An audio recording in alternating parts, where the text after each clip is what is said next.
ഇന്ന് നമ്മൾ സംസാരിക്കാൻ പോകുന്നത് UPSC എക്സാം അഥവാ സിവിൽ സർവീസസ് എക്സാംസിനെ കുറിച്ചാണ്. ഓക്കെ, അപ്പോൾ ഒരുപാട് ആൾക്കാർ ആവശ്യപ്പെട്ടുള്ളൊരു വീഡിയോ ആണ്. വളരെ കോംപ്രഹെൻസീവ് ആയിട്ട് ഇതിൽ എന്തെല്ലാം പേപ്പേഴ്സാണ് പഠിക്കാനുള്ളത്, ഇതിൻ്റെ ക്വാളിഫിക്കേഷൻ ക്രൈറ്റീരിയ എന്തെല്ലാമാണ്, എത്ര ആൾക്കാരാണ് ക്വാളിഫൈ ചെയ്തു പോകുന്നത്, എന്തെല്ലാം സബ്ജക്ട്സ് നമ്മൾ ഇതിനു വേണ്ടി പ്രിപ്പയർ ചെയ്യണം, എപ്പോൾ പ്രിപ്പയർ ചെയ്യണം, ഇത് തുടങ്ങിയ കാര്യങ്ങളെല്ലാം നമ്മൾ മെൻഷൻ ചെയ്യും. Welcome to the channel. ഇതുവരെ ചാനൽ സബ്സ്ക്രൈബ് ചെയ്യാത്ത ആളുകളുണ്ടെങ്കിൽ സബ്സ്ക്രൈബ് ചെയ്യുക. Ajmal's class room.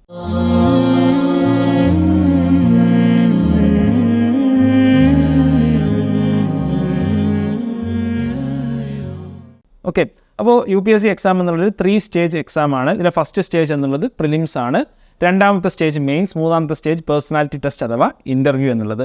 ഓരോ വർഷവും 10 ലക്ഷത്തിലധികം, കഴിഞ്ഞ തവണത്തെ കണക്കെടുക്കുകയാണെങ്കിൽ 11,95,000 ആളുകൾ പ്രിലിംസിന് വേണ്ടി അപ്ലൈ ചെയ്തിരുന്നു. അപ്പോൾ ആദ്യഘട്ടമായിട്ടുള്ള പ്രിലിംസ് എന്നുള്ളത് അതൊരു ഒബ്ജക്റ്റീവ് എക്സാമാണ്. 2 പേപ്പേഴ്സാണ് പ്രിലിംസിനുള്ളത്. ഒറ്റ ദിവസമായി രാവിലെയും ഉച്ചക്കും 2 മണിക്കൂർ വീതമുള്ള 2 പേപ്പേഴ്സായിട്ടാണ് നടക്കുക. ആദ്യത്തേത് GS1 പേപ്പറാണ്. ഇപ്പോൾ GS1 പേപ്പർ എന്നുള്ളത് അതിൽ കറണ്ട് അഫയേഴ്സ്, അതേപോലെ ecology, economy, history, geography, science and technology തുടങ്ങിയ വിവിധ വിഷയങ്ങൾ, നമ്മുടെ ജനറൽ നോളജുമായി ബന്ധപ്പെട്ട വിവിധ വിഷയങ്ങൾ വരുന്ന 100 ക്വസ്റ്റ്യൻസ് അടങ്ങുന്ന 2 മണിക്കൂറിൻ്റെ പരീക്ഷയാണ്. അപ്പോൾ ഒരു ക്വസ്റ്റ്യൻ 2 മാർക്ക് വെച്ച് 200 മാർക്കിനാണ് എക്സാം ഉണ്ടാവുക. ആ 200 മാർക്കിൽ നെഗറ്റീവ് മാർക്കിങ്സ് ഉണ്ടാവും. അതായത് ഒരു ക്വസ്റ്റ്യന് 1/3 മാർക്ക്, 2ൻ്റെ 1/3 2/3 മാർക്സ് നെഗറ്റീവായിട്ട് പോവും നമ്മൾ ഉത്തരം തെറ്റിക്കുകയാണെങ്കിൽ. ഓക്കെ, അപ്പോൾ ഈ രീതിയിലാണ് പ്രിലിംസ് എക്സാം സംവിധാനിച്ചിട്ടുള്ളത്. പ്രിലിംസിലെ ഫസ്റ്റ് പേപ്പർ ഉള്ളത് ഇത് അത്യാവശ്യം ടഫായിട്ടുള്ളൊരു എക്സാമാണ്. ഇതിൻ്റെ ഒരു കട്ട് ഓഫ് വരിക പൊതുവെ ഒരു 100 മാർക്ക് ഓർ 105 മാർക്ക്, ഒരു 95 to 105 ഏകദേശം കട്ട് ഓഫ് വരിക. അത്യാവശ്യം നല്ല ടഫായിട്ടുള്ളൊരു പേപ്പറാണ്. ഇത് കടന്ന് കിട്ടുക എന്നുള്ളത് തന്നെ വലിയൊരു കടമ്പയാണ്. ഓക്കെ, ഇനി ഇതിൽ രണ്ടാമത്തെ പേപ്പർ എന്നുള്ളത് GS2 അഥവാ CSAT പേപ്പർ എന്നറിയപ്പെടുന്ന ഒരു ആപ്റ്റിറ്റ്യൂഡ് ടെസ്റ്റാണ്. ഓക്കെ, ഒരു ക്വാണ്ടിറ്റേറ്റീവ് ലോജിക്കൽ ആപ്റ്റിറ്റ്യൂഡ് ടെസ്റ്റാണ് ഇത്. ബേസിക്കലി മാത്സും അതേപോലെ കുറച്ച് നമ്മുടെ കോംപ്രഹെൻഷൻ സ്കിൽസും ഒക്കെയാണ് ടെസ്റ്റ് ചെയ്യുക. അപ്പോൾ മാത്സ് എന്നുള്ളത് വളരെ പ്രധാനമാവുന്നത് ഈ ഒരു പേപ്പറിലാണ്. ഇപ്പോൾ ഈ പേപ്പറിലെ പ്രത്യേകത എന്ന് വെച്ചാൽ ഇതിന് നമുക്ക് ഒരു ക്വാളിഫിക്കേഷൻ ക്രൈറ്റീരിയ എന്നുള്ളത് കട്ട് ഓഫാണ്. 33% മാർക്ക് ഇതിൽ വാങ്ങണം. 80 ക്വസ്റ്റ്യൻസ് ആണ് ഉണ്ടാവുക, 200 മാർക്കിനാണ്. അപ്പോൾ 33% മാർക്ക് വാങ്ങണം. 33% മാർക്ക് ഇല്ല എന്നുണ്ടെങ്കിൽ നിങ്ങൾ ഓട്ടോമാറ്റിക്കലി ഡിസ്ക്വാളിഫൈ ചെയ്ത് പോകും. നിങ്ങൾ GS1 പേപ്പറിൽ എത്ര മാർക്ക് വാങ്ങിയിട്ട് 200 വാങ്ങിയിട്ടും കാര്യമില്ല. ഓക്കെ, അപ്പോൾ ഈ 2 കടമ്പകൾ കടക്കുക എന്നുള്ളതാണ് ഫസ്റ്റത്തെ ഏറ്റവും പ്രധാനപ്പെട്ടത്. ഇത് തന്നെ അത്യാവശ്യം ബുദ്ധിമുട്ടുള്ള ഒന്നാണ്. മാത്സ് എന്തുകൊണ്ട് സിവിൽ സർവീസ് എക്സാമിന് പ്രധാനമാകുന്നു എന്നുള്ളത് ഈ CSAT പേപ്പർ മൂലമാണ് എന്ന് നമ്മൾ മനസ്സിലാക്കുക. ഇനി രണ്ടാമത്തെ കടമ്പയാണ് മെയിൻസ് എന്നുള്ളത്. അപ്പോൾ ഒരു വർഷം ഏകദേശം ഒരു 13,000 ആളുകളൊക്കെയാണ് മെയിൻസിന് വേണ്ടി ക്വാളിഫൈ ചെയ്യുക. കഴിഞ്ഞ വർഷം 11,52,000 ആൾക്കാർ പ്രിലിംസിന് അപ്ലൈ ചെയ്തു.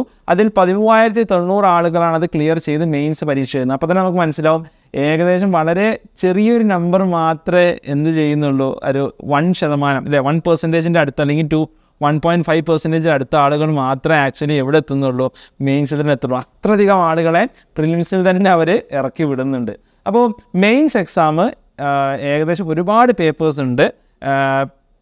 7+2 9 പേപ്പേഴ്സ് മെയിൻസ് എക്സാമിന് ഒരാൾ എഴുതണം. ഓക്കെ, ഈ മെയിൻസ് എക്സാം എന്നുള്ളത് ഒരു 5 to 7 days ആയിട്ടാണ് നടക്കുക. ഇതൊരു സബ്ജക്റ്റീവ് എക്സാമാണ്.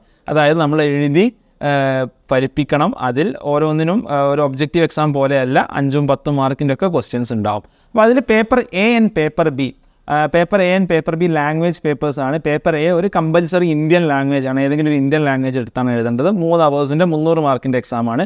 പേപ്പർ B ഇംഗ്ലീഷാണ്. ഇപ്പോൾ ഇംഗ്ലീഷിൻ്റെ ഒരു ബേസിക് ഗ്രാമറും അതേപോലെ നമ്മുടെ ഒരു സ്കിൽസൊക്കെ ടെസ്റ്റ് ചെയ്യുന്നൊരു എക്സാമാണ്. അതും 3 hours 300 മാർക്സിൻ്റെ എക്സാമാണ്. ഈ പേപ്പർ Aയുടെയും പേപ്പർ Bയുടെയും പ്രത്യേകത ഇതൊരു ക്വാളിഫിക്കേഷൻ ക്രൈറ്റീരിയ മാത്രമാണ്. നേരത്തെ CSAT പറഞ്ഞ പോലെ ഇതിലൊരു 25% മാർക്ക് നമ്മൾ വാങ്ങുക എന്നുള്ളതേ ഉള്ളൂ. ഈ 25 അല്ലാതെ ഇതിൻ്റെ മാർക്ക് എന്നുള്ളത് നമ്മുടെ സിവിൽ സർവീസിൻ്റെ ക്വാളിഫിക്കേഷന് വേണ്ടിയിട്ട് കണക്കാക്കുന്നതല്ല. ഇനി വരുന്ന പേപ്പേഴ്സ് പേപ്പർ 1 to 7 ആണ് നമ്മുടെ ആക്ച്വൽ മാർക്കായിട്ട് കൺസിഡർ ചെയ്യുക. പേപ്പർ 1 എന്നുള്ളത് ഒരു essay ആണ്. ഏതെങ്കിലും സോഷ്യൽ ഇഷ്യൂസോ മറ്റൊക്കെ ആയിട്ട് ഒരു essay എഴുതുക എന്നുള്ളതാണ്. 3 hours 250 മാർക്സിൻ്റെ ഒരു പേപ്പറാണ്. Paper 2 GS1, paper 3 GS2, paper 4 GS3, paper 5 GS4. അങ്ങനെ 4 GS പേപ്പേഴ്സ് ഉണ്ട്. GS1 to 4 പേപ്പേഴ്സ് ഉണ്ട്. 3 മണിക്കൂറിന് 250 മാർക്ക് വീതം. ഓക്കെ, ഇനി പേപ്പർ 6 and 7 നമ്മളൊരു ഓപ്ഷണൽ സബ്ജക്റ്റ് സെലക്ട് ചെയ്യണം. നമ്മൾ എക്സാമിന് അപ്ലൈ ചെയ്യുമ്പോഴേ ഇന്നതാണ് എൻ്റെ ഒരു ഓപ്ഷണൽ സബ്ജക്റ്റ് എന്നുള്ളത് സെലക്ട് ചെയ്യണം. അതാണ് പേപ്പർ 6 and 7 വരുന്നത്. രണ്ടും 250 മാർക്ക്. ഇങ്ങനെ 7 പേപ്പർ 1750 മാർക്കിനാണുള്ളത്.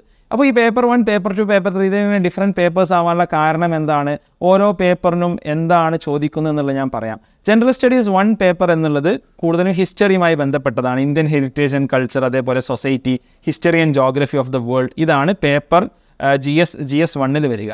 ഇനി GS 2 വരുമ്പോൾ അത് കൂടുതൽ പൊളിറ്റിയുമായി ബന്ധപ്പെട്ടതാണ്. അപ്പോൾ അത് ഗവേണൻസ്, അതേപോലെ constitution, Indian polity, social justice, international relations, അങ്ങനെ ഒരു ഗവൺമെൻറ്റുമായി ബന്ധപ്പെട്ട അതിൻ്റെ വിവിധ ആംസുമായി ബന്ധപ്പെട്ട കാര്യങ്ങളാണ് ജനറൽ സ്റ്റഡീസ് 2 വരിക. ജനറൽ സ്റ്റഡീസ് 3 എന്നുള്ളത് കുറച്ചുകൂടി സയൻസ് ആൻഡ് ടെക്നോളജിയുമായി ബന്ധപ്പെട്ടതാണ്. ടെക്നോളജി, എക്കണോമിക് ഡെവലപ്മെൻറ്റ്, അതേപോലെ biodiversity, environment, security and disaster management. അപ്പോൾ എക്കണോമിക്സും അതേപോലെ സയൻസ് ആൻഡ് ടെക്നോളജിയുമായി ബന്ധപ്പെട്ട പേപ്പറാണ്. GS 4 ജനറൽ സ്റ്റഡീസ് 4 എന്നുള്ളത് എത്തിക്സ്, ഇൻറ്റഗ്രിറ്റി, ആപ്റ്റിറ്റ്യൂഡ്. അപ്പോൾ ഒരു പ്രശ്നമുള്ള സിറ്റുവേഷൻ വന്നാൽ അതിൽ നമ്മളെങ്ങനെ എത്തിക്കലായി നേരിടും എന്ന് തുടങ്ങിയിട്ടുള്ള കാര്യങ്ങളാണ് GS 4 പേപ്പറിൽ ഉണ്ടാവുക. ഇനി പേപ്പർ 6 and 7 എന്നുള്ളത് ഓപ്ഷണൽ പേപ്പേഴ്സാണ്. ഞാൻ നേരത്തെ പറഞ്ഞ പോലെ നമുക്ക് നമ്മുടെ ഒരു ഡിഗ്രി ആണല്ലോ സിവിൽ സർവീസിനുള്ള ബേസിക് ക്വാളിഫിക്കേഷൻ. അത് വെച്ചിട്ട് നമുക്ക് 6 or 7 നമുക്ക് ഇഷ്ടമുള്ളൊരു സബ്ജക്റ്റ് ഓപ്ഷണലായിട്ട് എടുക്കാം. മേ ബി നമ്മൾ ഡിഗ്രി എടുത്ത സബ്ജക്റ്റ് ഉണ്ടാവാം. നമ്മൾ എഞ്ചിനീയറിംഗ് ആണ് എടുത്തെങ്കിൽ എഞ്ചിനീയറിംഗ്, ഇലക്ട്രിക്കൽ എഞ്ചിനീയറിംഗോ, സിവിൽ എഞ്ചിനീയറിംഗോ, കമ്പ്യൂട്ടർ സയൻസോ, ഇനി അതല്ല ഇംഗ്ലീഷോ, ലിറ്ററേച്ചറോ, സോഷ്യോളജിയോ, ആന്ത്രപ്പോളജിയോ, അല്ലെങ്കിൽ ജിയോളജി, എക്കണോമിക്സ് എന്ന് തുടങ്ങി ഏത് നമുക്ക് എടുക്കാം. ഇനി നമ്മൾ ഡിഗ്രി എടുത്ത സബ്ജക്റ്റിനാവണമെന്നില്ല, നമുക്ക് ഇഷ്ടപ്പെട്ടൊരു സബ്ജക്റ്റ്, നമുക്ക് പഠിക്കാൻ ഇഷ്ടപ്പെട്ടൊരു സബ്ജക്റ്റ് എടുക്കാം. അതിൻ്റെ സിലബസ് അനുസരിച്ച് നമ്മൾ പഠിക്കണം എന്നേ ഉള്ളൂ. ഓക്കെ, അപ്പോൾ ഇതിൽ നമ്മൾ പേപ്പർ 6 and 7 നമ്മൾ 250 മാർക്കിന് വീതം ഓപ്ഷണൽ 1 and 2 അതിന് കൃത്യമായ സിലബസ് ഉണ്ടാവും. ഓപ്ഷണൽ പേപ്പേഴ്സ് നമ്മൾ പഠിക്കേണ്ടതുണ്ട്. ഇനി ഇതും ക്വാളിഫൈ ചെയ്യുന്ന ആളുകളാണ് ഇൻ്റർവ്യൂവിന് പോവുക. അപ്പോൾ ഇൻ്റർവ്യൂവിന് സാധാരണ എടുക്കുന്നത് നമ്മൾ ടോട്ടൽ നമ്പർ ഓഫ് പോസ്റ്റുകളുടെ 2 times അല്ലെങ്കിൽ 2.5 times ആളുകൾ മാത്രമാണ് ഇതിന് സെലക്ട് ആവുക. അപ്പോൾ ഒരു 13,000 ആളുകൾ, മേ ബി ഒരു 2000 ആളുകളാണ് ഇൻ്റർവ്യൂവിന് സെലക്ട് ആവുക. ഈ ഇൻ്റർവ്യൂ ഒരു 275 മാർക്കിൻ്റേതാണ്. ഇൻ്റർവ്യൂവിൻ്റെ മാർക്ക് മാത്രം പരിഗണിച്ചല്ല, നേരെ മറിച്ച് നമ്മുടെ നേരത്തെ പേപ്പറിൽ വന്ന 1750 മാർക്ക് ഉണ്ടല്ലോ, ഈ 1750 മാർക്കും കൂടി പരിഗണിച്ച് 1750 + 275, അതായത് 2025 മാർക്കിനാണ് ടോട്ടൽ മാർക്സ്. ഇൻ്റർവ്യൂവിന് മാത്രം ഒരാൾ എക്സലൻ്റ് ആയിട്ട് പെർഫോം ചെയ്തു എന്നുള്ളത് കൊണ്ട് ഒരാൾക്ക് സിവിൽ സർവീസ് കിട്ടണമെന്നില്ല എന്ന് നമുക്ക് ഇതിൽ നിന്ന് മനസ്സിലാക്കാം. ഓക്കെ, അപ്പോൾ അങ്ങനെ ഏകദേശം 2025 മാർക്കിനാണ് ടോട്ടൽ സിവിൽ സർവീസ് എക്സാം. ഏകദേശം 5-6 മാസം നീണ്ടു നിൽക്കുന്ന പ്രോസസ്സാണ്. നമ്മുടെ ഇൻ്റർവ്യൂ അല്ലെങ്കിൽ പേഴ്സണാലിറ്റി ടെസ്റ്റിന് നമ്മുടെ ഒരു ബേസിക് ഡീറ്റെയിൽസ് വെച്ചിട്ട് ബ്യൂറോക്രാറ്റ്സ്, അക്കാഡമിഷ്യൻസ് തുടങ്ങിയ ഒരുപാട് ആൾക്കാർ ഇരുന്നിട്ടാണ്, ഒരു പാനൽ ഇരുന്നിട്ടാണ് നമ്മളെ ഇൻ്റർവ്യൂ ചെയ്യുക. സബ്ജക്റ്റ് എക്സ്പേർട്സ് ഉണ്ടാവാം. അപ്പോൾ ഇത് ക്വാളിഫൈ ചെയ്യുന്ന ആളുകൾ ഒരു 700-800 ആളുകളെയാണ് ഓരോ വർഷവും സിവിൽ സർവീസസിൽ എടുക്കുക. അപ്പോൾ നമ്മൾ ഈ എക്സാം ഒന്ന് ആലോചിച്ച് നോക്കിയേ, ഒരു 12 ലക്ഷം ആളുകളിൽ നിന്ന് ഫിൽറ്റർ ചെയ്ത് ഏകദേശം ഒരു 800-900 അല്ലെങ്കിൽ മാക്സിമം ഒരു 1000 ആളുകളെയാണ് ഈ ഒരു എക്സാമിന് എടുക്കുന്നത്. അതായത് 1% താഴെ മാത്രം സക്സസ് റേറ്റ് ഉള്ള ഒരു എക്സാമാണ് സിവിൽ സർവീസ് എക്സാം എന്നുള്ളത്.